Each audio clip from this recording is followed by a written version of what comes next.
गुरु महाराज को बारंबार नमन। तो साधना के अनुभव में तवज्जे की डेफिनेशन जो गुरु महाराज ने दी है वो हम लोग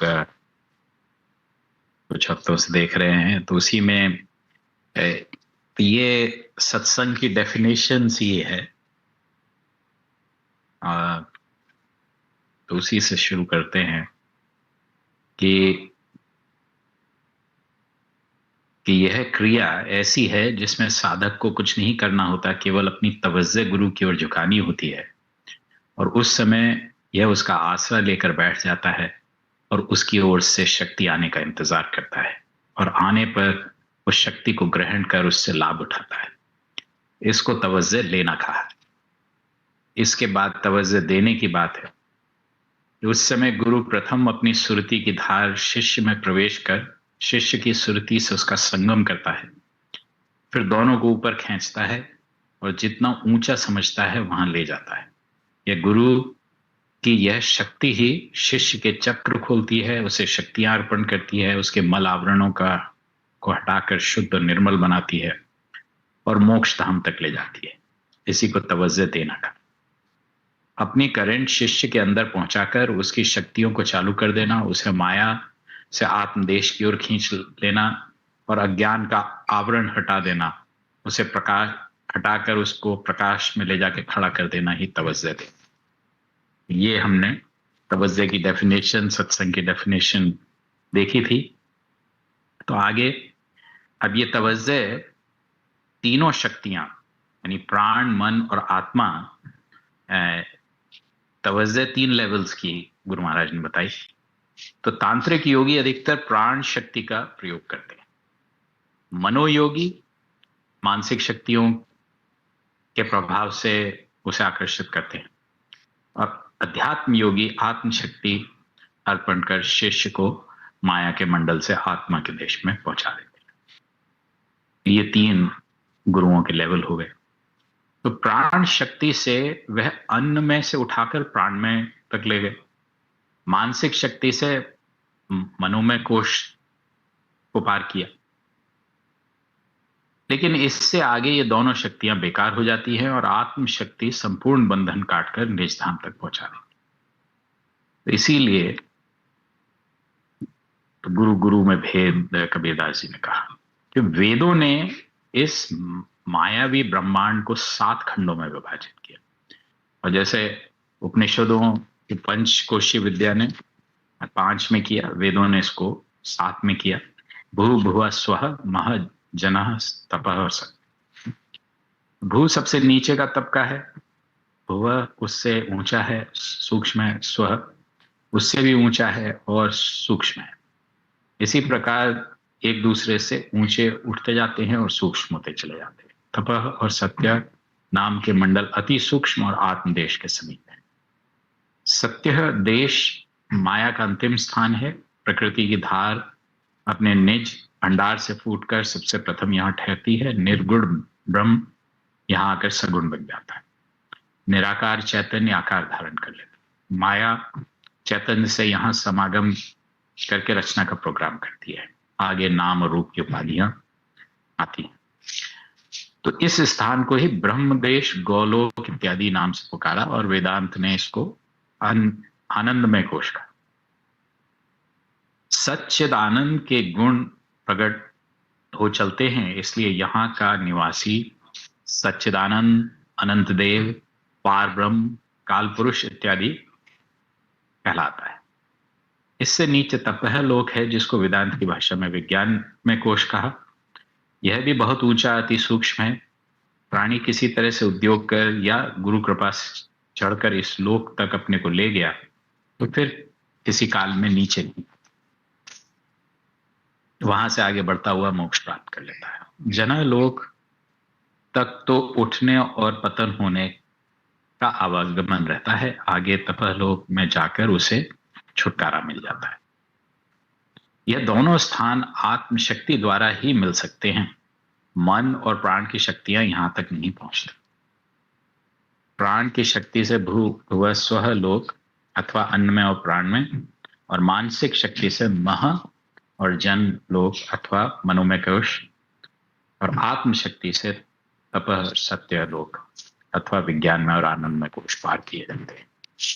तो अब थोड़ी योगियों की बात की उन्मनी मुद्रा, ये प्राण शक्ति प्रवेश के समय गुरु शिष्य के प्राण और अपान से संबंध जोड़ता है। अपनी प्राण शक्ति द्वारा उसकी प्राण शक्ति को खींच के उसके प्राण ईड़ा और पिंगला में खींचकर सुषुम्ना में गमन करने का। श्वासों में समता और धीमापन आ जाता है, चित्त में उदासीनता और वैराग्य की झलक आने लगती है और कुंडली उठकर नाभि मंडल में आकर। हठ योग में इसी को उन्मुनी मुद्रा कहा है। उन्मुनी में चित्त की वृत्ति रज और तम से हटकर सत में आ जाती है, सत में ठहरती रहती है, इसलिए शरीर और अंतःकरण में आकर्षण और आनंद की एक किरण फूटती है। मन थोड़ी अलौकिक रस का पान कर हर्ष से फूला नहीं समाता और थोड़े समय स्थिरता प्राप्त करता है।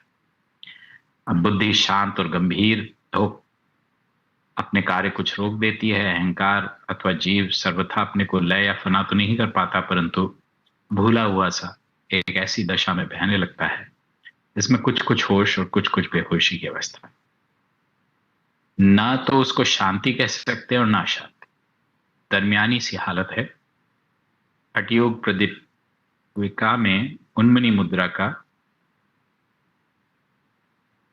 ये वर्णन है कि प्राण वायु का सुषुम्ना में संचार होने पर मन में स्थिरता आने लगती है, और यह जो मन का विषयों से वैराग्य और चंचलता मिट जाना है, उसी का नाम उन्मनी अवस्था है। उन्मनी अवस्था आ जाने पर 3 स्थान भूभुवः स्वः को साधक पार कर लेता है। हठयोग यहां आकर समाप्त हो जाता है, आगे राजयोग में प्रवेश करता है।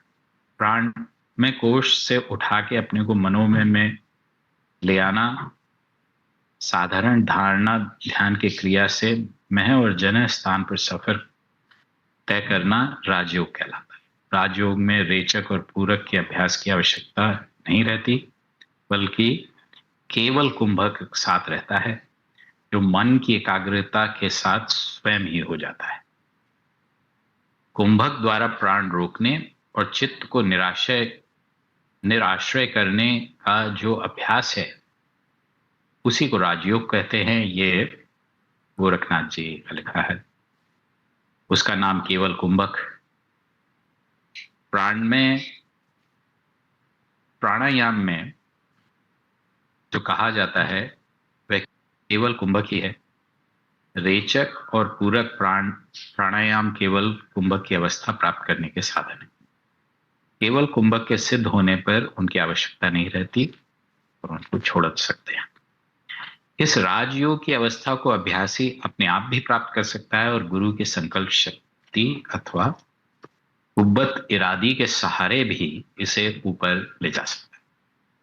स्वयं करने में परिश्रम करना पड़ता है। मन की खींचातानी के संग्राम में कुछ समय नष्ट होता है। जीवन में सफलता हो सकेगी या नहीं, इसमें भी संदेह रहता है, परंतु स्थिर मन वाले पुरुष के सम्मुख बैठकर उसकी कल्पना शक्ति की सहायता के द्वारा इसको करने में घंटों का काम मिनटों में और वर्षों का काम महीनों में हो जाता है। समय अथवा परिश्रम वृथा नष्ट होने से बच जाता है। इतना ही लाभ साधक को मिलता है। इसके अतिरिक्त अनेकों प्रकार के विघ्न जो इस मार्ग में आते हैं, अनेक कठिनाइयां जो अटकाती हैं, उनसे भी उसकी सहायता से सहज ही पार हो जाती है। इस सफर में सबसे दुर्गम चढ़ाई इसी स्थान मनोमय कोश की है। जिस किसी ने किसी तरह भी इसको पार कर लिया वह पार है, और जो यहां आके अटक गया वो ना इधर का रहा ना उधर का, ना ब्रह्मानंद का रस चख सका ना विषयानंद का भोग।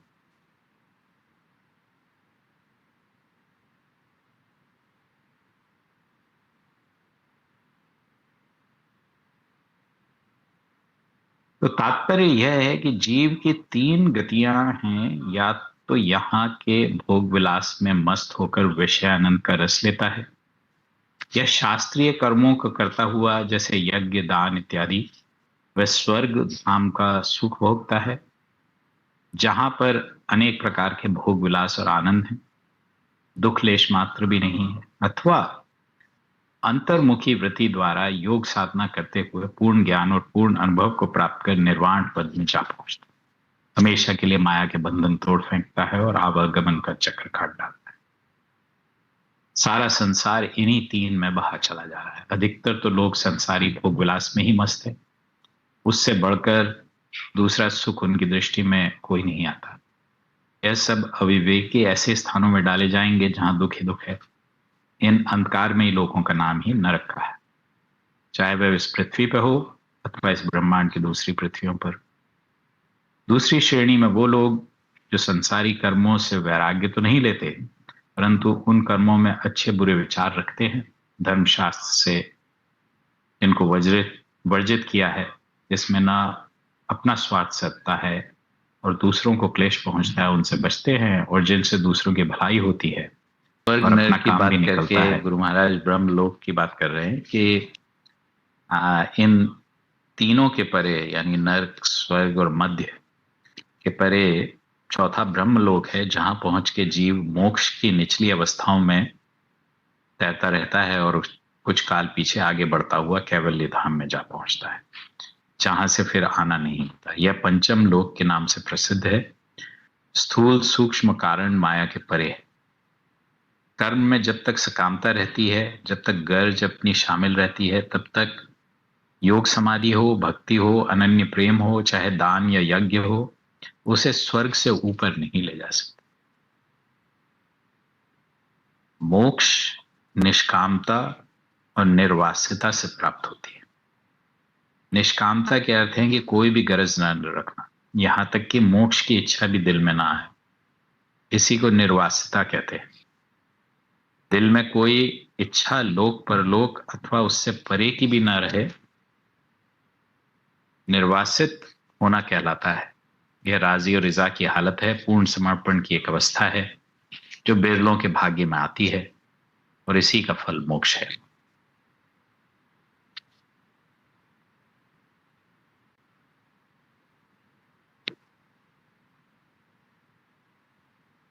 गुरु महाराज अपनी तवज्जो और अपनी कृपा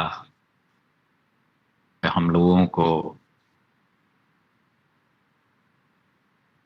इस आवागमन के चक्र से छुड़ाए। उनकी इच्छा तो यही है कि हम सब लोग वहां पहुंचे, गुरु से मिलना और गुरु में मिलना, यही डिफरेंस है। तो वही हमें वहां पकड़ के वहां तक पहुंचाए, यही तवज्जो है। बस हम अपनी थोड़ा सा अटेंशन, थोड़ा सा फोकस, थोड़ा सा ध्यान उस तरफ कर दें, वो तो हम लोगों का वेट कर रहे हैं।